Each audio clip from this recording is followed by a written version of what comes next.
Hey guys, welcome back. Today we discuss Disney.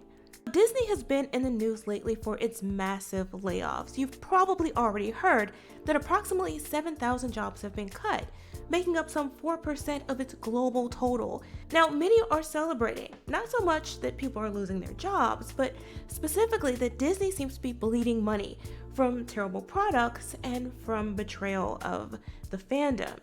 Publicly, they say it's to improve the company's financial situation and pivot towards a greater emphasis on streaming.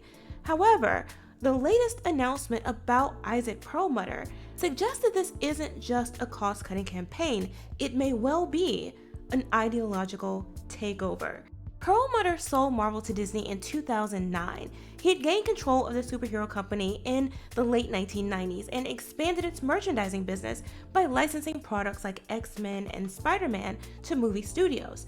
However, his involvement with Marvel greatly diminished since 2015, when a feud with Kevin Feige over costs related to Doctor Strange led to him wanting Feige fired. It was none other than Iger who overruled him, and so the feud between those two began.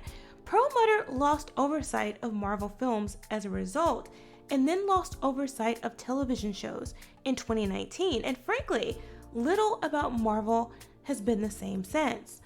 Sure, people will say that Perlmutter was notorious for penny pinching, but judging by the success of Marvel during his reign, that wasn't necessarily a bad thing, as there was clearly a greater emphasis on quality than flash. His focus was on making money, and he understood that satisfying fans was the way to do that. Iger, on the other hand, and this is the difference between the two, has been incredibly vocal about wanting to promote far leftist values, taking Marvel characters and stories and using them as platforms for political and social agendas. I think what Bob Iger recognized is that wokeness is part of America and is the future. This approach clearly has not worked out for Disney. We all can see that. And that explains this cost-cutting measure, but we shouldn't assume Disney has learned anything from its recent disasters, or that this effort to cut costs will in any way encourage them to get back to what worked before. Instead, we should all be incredibly cautious that things will only get worse from here, especially in light of the removal of probably one of the last remaining voices of sanity and good common sense in the company. This 80-year-old man, like George Lucas before him, probably regrets ever selling out to the mouse. These are my kids. So all those Star Wars films. All the Star Wars films. They were your kids. Yeah, well, they are right. You know, I loved them. I created them.